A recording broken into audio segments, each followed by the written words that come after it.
Olá, amigos do estudo da mediunidade da cruzada, tudo bem com vocês? Espero que sim. Hoje daremos continuidade ao nosso estudo do ESD, do programa complementar, tomo único, o módulo 2, que no roteiro 4 trata do magnetismo, conceito e aplicação.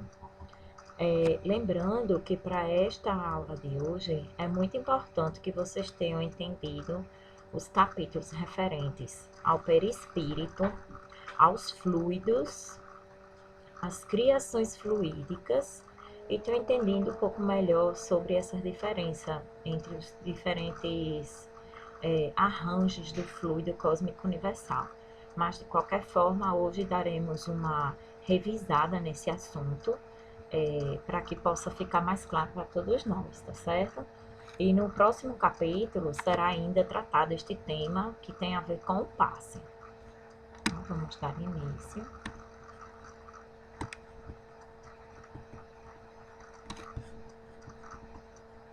Vamos direto para o subsídio, que trata do que vem a ser o magnetismo. Então, trata-se de uma propriedade da matéria presente em algumas substâncias. O nome magnetismo vem de Magnésia, que é cidade da Ásia Menor, que hoje é a atual Turquia, onde existia um minério chamado magnetite, conhecido como pedra-ímã ou pedra magnética, e que possuía a propriedade de atrair objetos ferrosos. Então, foi a partir daí que se deu o nome magnetismo, mas que é uma propriedade que vem também a estar presente na natureza em diferentes substâncias, de forma natural, tá certo? Eu sugiro, né, que vocês façam a leitura e o estudo de todo o capítulo, porque a gente trata aqui só os trechos mais relevantes. Então, o Espiritismo vem nos esclarecer em relação ao magnetismo, que é um fluido ou energia radiante, originário do fluido cósmico universal, sob o princípio vital, sob a forma do princípio vital. Esse fluido magnético é também chamado de fluido elétrico, animalizado ou fluido nervoso. Por isso que eu falei que é importante reconhecer a diferença desses diferentes rearranjos do fluido cósmico universal, mas a gente vai tratar dele também. Na verdade, o fluido vital, magnético ou animalizado é um fluido intermediário, existente entre o espírito propriamente dito e a matéria. Então, ele veio a ser o próprio fluido cósmico universal, que apesar de quintessenciado, ele também tem uma ação elétrica, digamos assim, que é trazida pela matéria, por nossa animalidade ainda, e que faz com que ele seja um intermediário entre o espírito e a matéria, tá certo? Então, ele também faz parte não somente do nosso corpo físico, está presente nas células, como também esse fluido vital também se encontra, esse fluido cósmico universal se encontra com diferente rearranjo no nosso perispírito. Então, para a gente entender um pouco melhor essa diferença, eu vou trazer para vocês aqui uma revisão de algo que foi visto por nossa turma ainda no ano de 2013, que a gente tratou isso daqui, tá certo? Nós tivemos várias aulas sobre perispírito, então numa revisão da aula 2, nós vimos essas diferenças. Então, nós temos aqui o fluido universal, que é o agente inicial, né? Ela é a substância primitiva que preenche todo o cosmos, os espaços e que dará nascimento a todos os elementos constituintes dos mundos, através de diferentes arranjos atômicos e moleculares. Então, ele é o início de tudo, e é ele que em diferentes rearranjos é que vai constituir os diferentes materiais e também está presente nos nossos corpos, está presente no nosso perispírito. o fluido vital, ele vem já ser um rearranjo diferenciado deste fluido universal. Ele está presente nos seres orgânicos, que ele vai ser animado pelo princípio vital, que é o próximo que a gente vai ver. Então, o fluido vital, ele está lá presente, ele simplesmente é um arranjo diferenciado desse fluido primitivo, que é o cósmico universal. Ele impregna todas as células e é desprendido com o funcionamento dos órgãos. Então, a gente já nasce, digamos, com uma carga de fluido vital e que ela vai, inclusive, sendo realimentada durante toda a nossa vida e que quando a gente desencarna e o princípio vital, que é o próximo que a gente vai ver, cessa, esse fluido vital também começa a se esvair. E aí é quando a gente realmente desencarna plenamente. Então, esse princípio vital, ele é latente na matéria, ou seja, ele está lá inativo, e ele é, podemos dizer que ela é a zona elétrica do princípio vital, é ele que vai ativar o princípio vital, o fluido vital, perdão. Então, ele é o responsável pela animalização do fluido vital, que é esse que a gente viu, que é um fluido que nós temos no nosso corpo, para dar vida aos seres inanimados. Então, o ser que é inanimado, com essa ação elétrica do princípio vital, vai animar o fluido vital. E aí ele vira um ser animado. Ele é a zona de mais alta frequência do fluido vital e é o ponto de intercâmbio entre o ser físico e espiritual, já que ele é ativado pelo princípio espiritual. Então, quando a gente desencarna, esse princípio vital, ele é desativado, né, pelo princípio espiritual, e aí a gente falece, e aí o fluido vital também começa a ser desprendido do nosso corpo, e a gente vira um ser inanimado. O princípio espiritual inteligente ou individualizado vai ser o responsável pela ativação do princípio vital, que, por sua vez, aciona o fluido vital. Então, todos estão interligados. O princípio espiritual, ele age para eletrizar o princípio vital, e esse princípio vital vem agir no fluido vital, que é um rearranjo do fluido universal. Como é que a gente compreende isso um pouco melhor? Nós temos aqui um esqueminha, certo? Vou diminuir aqui minha câmera para vocês verem melhor. Então, nós temos aqui, do lado esquerdo, nós temos um campo vital inativado, tá certo? Então, nós temos aqui o fluido vital, que é toda esta parte azul, né? O fluido vital, que é um arranjo do fluido universal. Ele contém, podem ver, partículas do princípio vital inativas, elas estão lá latentes, certo? Aí, esse princípio vital está desligado, ou seja, está inativado. Então, esse campo vital aqui, ele está passivo. Agora, quando ele é acionado, o princípio espiritual, né, que é aquela ação do nosso espírito, ele vem ativar esse princípio vital, aciona ele se eletriza, fica ativo, e aí ele vem animar o fluido vital, de forma que o campo vital inteiro fica ativado, e aí surge o fenômeno da vida orgânica. Espero que tenha ficado bem entendido. Nós já vimos isto, né, no nosso grupo, há alguns anos atrás. Eu vim trazer só para complementar realmente as informações, porque ele tem falando aqui sobre isso, tá certo? Então, o magnetismo, ele vai vir ser esse fluido animal ativado, tá certo?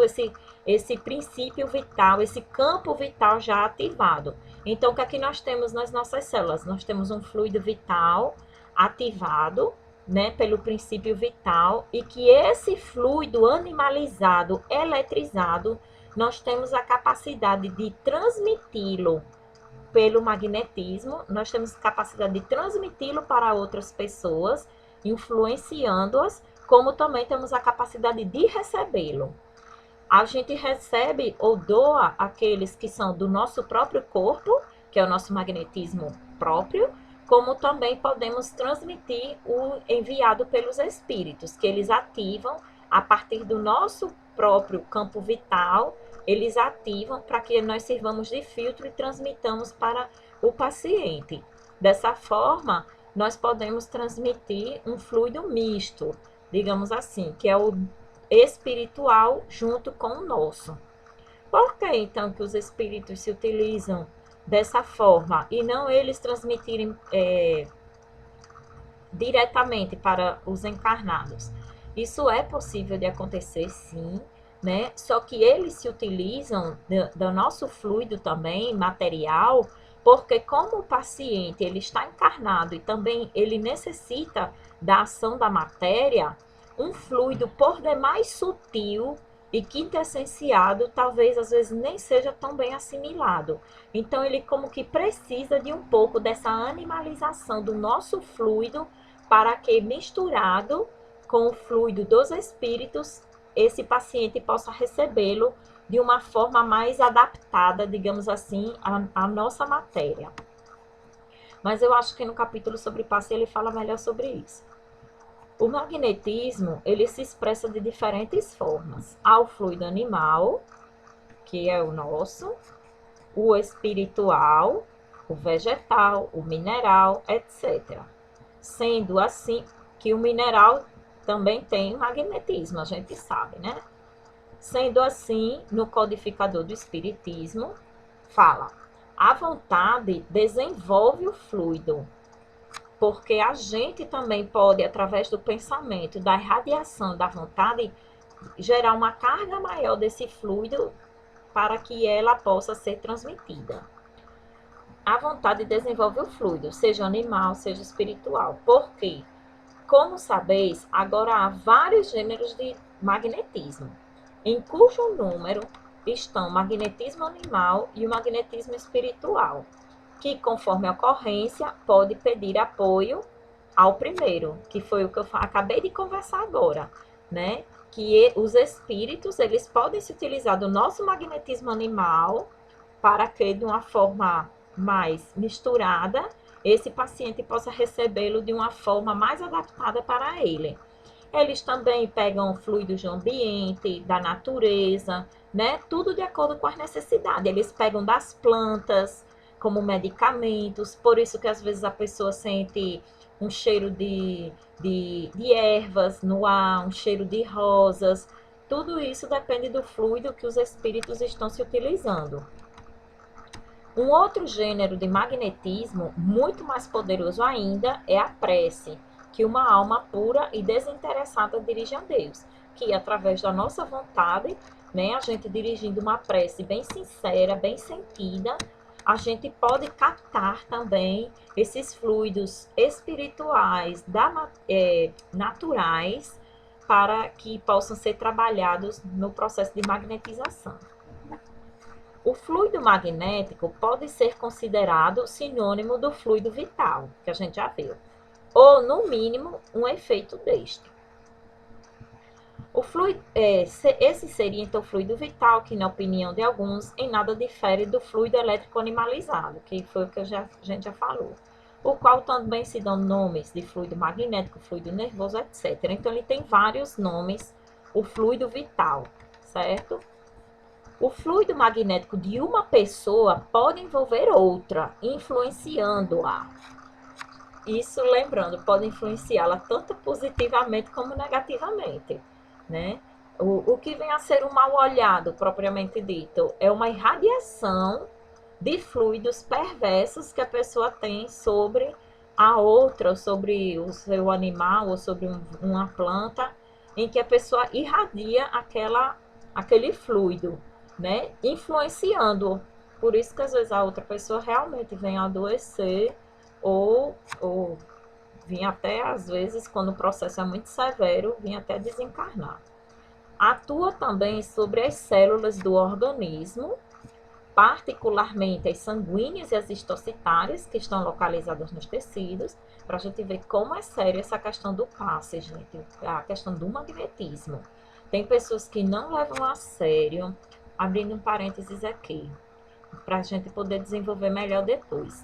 Mas é tão séria essa questão do passe que não é qualquer pessoa que pode simplesmente achar que o passe é uma mera imposição de mãos. Pode se utilizar de qualquer forma, de qualquer sentido, em qualquer ocasião. Não é assim. O passe, ele é algo muito sério, precisa ser estudado, compreendido para poder ser aplicado. Porque da mesma forma, às vezes a gente até tem boa vontade, mas a gente não tem domínio sobre os nossos fluidos. E aí a gente às vezes pode estar mais contribuindo para mais adoecer aquela pessoa do que realmente para ajudá-la. Então tenhamos muito bom senso, muito critério. Se a gente não sabe aplicar passe, se a gente nunca estudou sobre, não compreende bem como é o processo, é muito mais válido que a gente faça um evangelho por aquela pessoa, faça uma prece bem sincera por ela e faça uma irradiação por ela e não aplicar-lhe um passe, tá certo? Então vamos lá.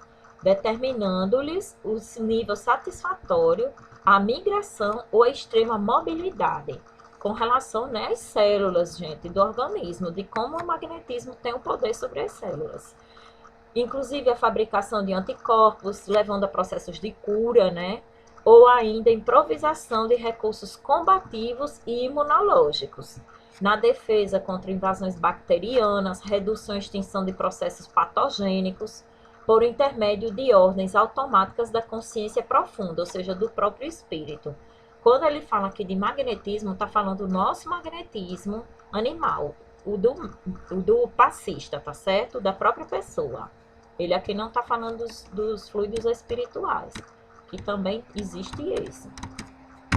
O fluido magnético, que é o nosso, condensado no perispírito, pode fornecer princípios reparadores ao corpo.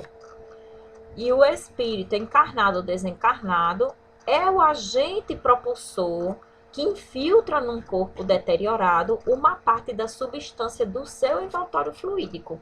Então, a gente, através do magnetismo, né, podemos, do passe magnético, nós podemos transmitir do nosso próprio fluido vital, né, do nosso próprio fluido magnético animalizado para o paciente, como também um espírito desencarnado pode transmitir do seu próprio perispírito esses fluidos espirituais, que vai impregnar os centros de força daquele paciente. Dessa forma, a energia magnética transmitida por alguém atua no perispírito do beneficiário e daí chega ao corpo físico. Por isso que é tão importante a gente compreender sobre perispírito, tá certo? Porque todos os processos mediúnicos, todos os processos relacionados a magnetismo, a passe, tudo passa pelo perispírito. Os princípios reparadores penetram no perispírito e o corpo físico. Então, em primeiro em um para depois chegar no outro, passando por vias específicas que André Luiz denomina de centros de força, que são os centros vitais, como se chama, centros de força ou chakras, né, como outras doutrinas chamam. O nosso perispírito possui 7 principais centros de força, que se conjugam nas ramificações dos plexos do sistema nervoso, que vem a ser o coronário, que é aquele no topo da cabeça, o cerebral, que é o frontal, que ele inclusive está muito relacionado à nossa vidência, o laríngeo, o cardíaco, o esplênico, que é aqui mais relacionado ao baço, o gástrico, que é aqui mais ou menos na nossa boca do estômago, como nós chamamos, e o genésico, que é mais embaixo, mais relacionado à parte reprodutiva. O fluido magnético e a densidade desses fluidos, ela é de acordo com o centro vital ao qual ele se origina. Então, ele é do menos denso, que é daqui de cima, e vai para o mais denso. Então, fluidos mais densos, eles são originários já a partir do gástrico, né? A partir do gástrico já começam os fluidos mais densos. Por isso, quando o médium, né, psicofônico, às vezes vai receber um irmãozinho mais imperfeito, ele sente muito, às vezes, uma dor forte no gástrico, na boca do estômago. Por quê? Porque a gente ali está fazendo uma geração de muitos fluidos densos que vem dar passividade, dar a permissão para que esse espírito tenha contato com o nosso perispírito. O fluido magnético age de certo modo como agente químico, modificando o estado molecular dos corpos. Então, veja só, ele age ainda como um modificador de estado molecular dos corpos. Já foram feitas, inclusive, experiências em que se verificou a água fluidificada, né? E ela muda, inclusive, um pouco o estado molecular da água. Então, a gente vê que essa água, ela tem uma outra frequência, essa água, ela adquire uma nova, como é que eu vou poder falar? Um novo rearranjo, digamos assim, mas que ele tem essa capacidade de nos trazer modificações no nosso corpo. Nada há, pois, de admirável que possa modificar o estado de certos órgãos, mas igualmente se compreende que sua ação mais ou menos salutar deve depender da sua qualidade. Então, por isso que a gente deve atentar muito para essa questão. Uma pessoa que tem uma vida de conduta nada elevada e que no seu dia a dia não irradia bons pensamentos, não está em comunhão realmente com o pensamento divino, e que essa pessoa vai depois aplicar passe, qual é o tipo de fluido que essa pessoa está transmitindo, né? Qual é a qualidade do fluido que essa pessoa está transmitindo? Então, por muito boa vontade que ela tenha, muitas vezes ela não tem condições de aplicar passe. E aí é que a gente deve ter cuidado com isso. Lembrando que por mais que existam espíritos empenhados em nos ajudar, mas a gente também tem que se lembrar que depende, a companhia que ele vai ter também vai depender dele, né? Das suas qualidades morais. Então, a gente pode estar, por isso que às vezes sim se diferencia um passe de um determinado médium com de outro médium. Às vezes a pessoa diz, eu recebo um passe de fulano, às vezes eu fico mais passando mal do que bem, né? E quando recebo um passe com cicrano, eu me sinto bem melhor, me sinto mais aliviado. Então, já é uma coisa assim, analisar o que é que está acontecendo, né? Tudo tem a ver também com a receptividade que a gente tem, né? Às vezes a gente nem tem muita afinidade com aquela pessoa, a gente não tem muita simpatia por aquela pessoa que está vindo aplicar o passe em nós, e isso já nos gera uma baixa receptividade também. Então, tudo influencia. Por isso que é uma coisa muito séria e deve ser muito bem vista, e não virar um passe dentro do centro espírita. Tem pessoas que vivem em tratamento, saem de um tratamento e entram em outro, que vira, né, um vício, tomar passe, como se fosse uma coisa assim, a se tomar a torto e a direito, e não é assim. Igualmente se compreende que sua ação, mais ou menos salutar, deve depender da sua qualidade. Daí as expressões bom ou mau fluido, fluido agradável ou fluido penoso, porque tem realmente passes que a gente recebe que a gente se sente mal. Na ação magnética, principalmente se tiver algum irmão desencarnado junto, né, junto a nós, às vezes o passista realmente ele impõe uma força magnética muito forte, e ao desatrelar esse irmão desencarnado de nós, o paciente passa muito mal. Então, não é para desistir do tratamento, é para realmente persistir, porque é somente assim, muitas vezes, que se consegue finalizar processos obsessivos. Por isso que existe um passe muito específico, né, para casos de obsessão, porque devem ser passes bem dispersivos, que é para ajudar a desatrelar esse irmão desencarnado. E, obviamente, o paciente deve fazer toda a sua parte. É um tratamento. Então, não é só ir para o centro espírita tomar o passe. Existe todo um tratamento continuado que deve ser feito E o principal agente para a cura realmente é o próprio paciente. Então, não pode esperar só o milagre do passe. Na ação magnética, propriamente dita, é o fluido pessoal do magnetizador que é transmitido. Então, a gente está falando aqui do passe magnético. É o fluido do magnetizador, do encarnado, que é transmitido.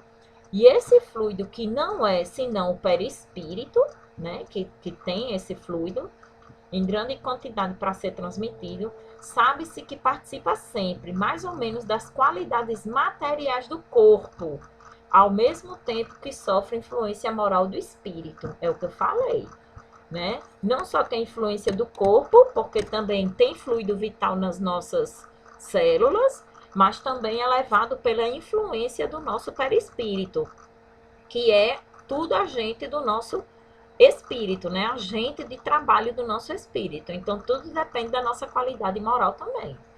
É, pois, impossível que o fluido próprio do encarnado seja de uma pureza absoluta.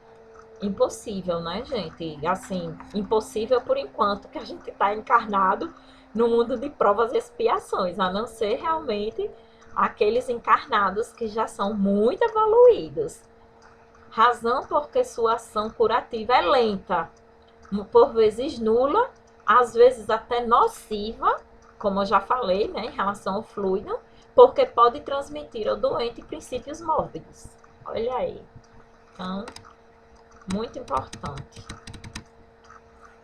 Com relação ao magnetizador e médium curador, não é a mesma coisa. Pode ter a mesma finalidade, mas não é a mesma coisa. Então, magnetizador é a pessoa que manipula o fluido magnético, o seu próprio fluido, produz efeitos mais ou menos patentes. Em geral, o magnetizador, propriamente dito, é considerado sinônimo de médium curador. Porque acaba se utilizando o mesmo nome. É que nem a gente falou da emancipação da alma, né? Que a maioria chama de desdobramento. E existe desdobramento e desprendimento. Então, a gente aqui é mais ou menos a mesma coisa. Então, o magnetizador, muitas vezes é denominado também de médium curador, porque ambos são pessoas capazes de veicular esses fluidos vitais. Mas há diferenças fundamentais entre um e outro, segundo a concepção espírita. Então, só nos espíritos superiores, o fluido perispiritual está despojado das impurezas da matéria. Está, de certo modo, quintessenciado. Por conseguinte, sua ação deve ser mais salutar e mais imediata.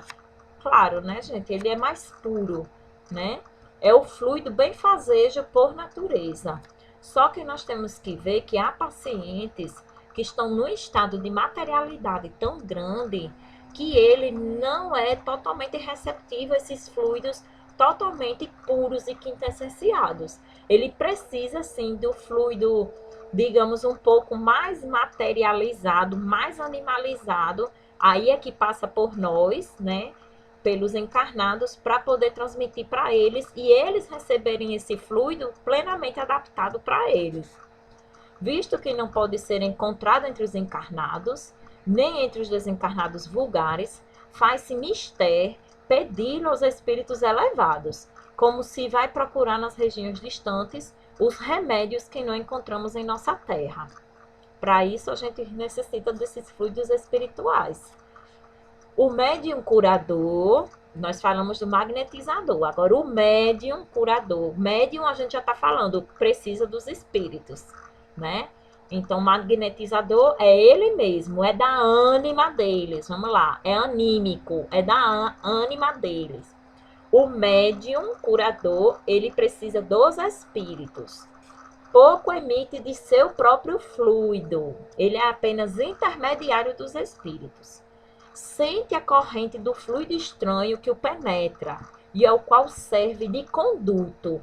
Ou seja, ele sente, inclusive, que está recebendo o fluido espiritual e aí ele o transmite. É esse fluido que magnetiza e aí caracteriza o magnetismo espiritual e o distingue do magnetismo animal, que é o nosso. Um vem do homem e o outro dos espíritos. Então, acredito que ficou bem compreendido, né, gente?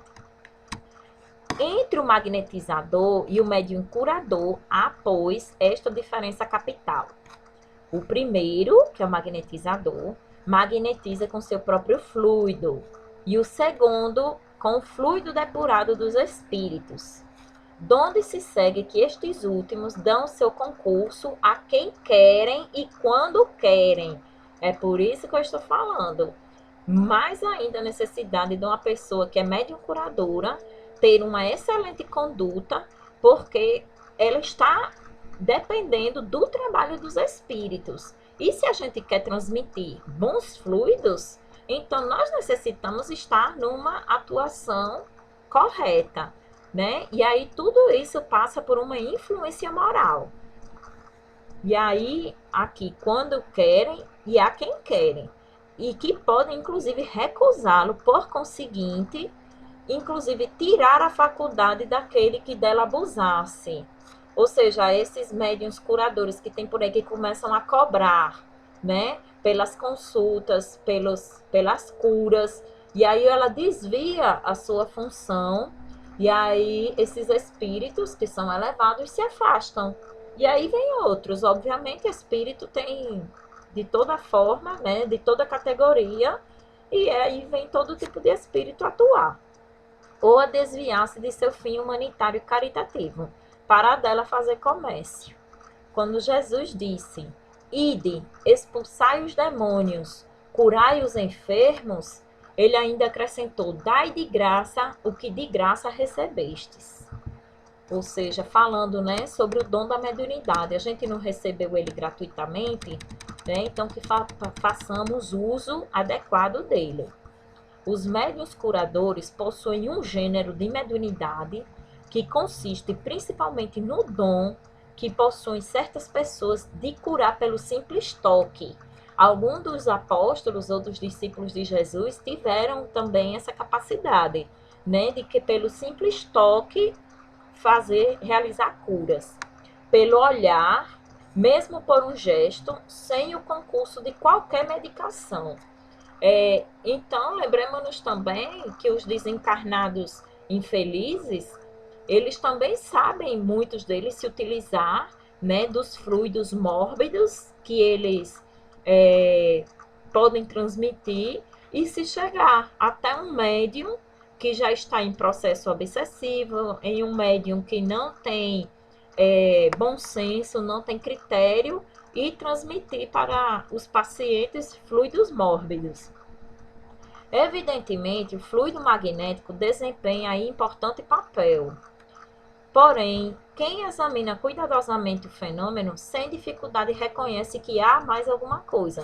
Ou seja, ele está mostrando aqui que é um fenômeno não só de fluidos espirituais, mas a atuação do fluido magnético também. Ou seja, é um passe misto. Então, por isso que tem que se ter cuidado, né? O médium deve ter muito cuidado. A magnetização ordinária, ou seja, aquele que é só o magnetismo humano, é um verdadeiro tratamento seguido, regular e metódico. Ou seja, as coisas se passam de modo inteiramente diverso.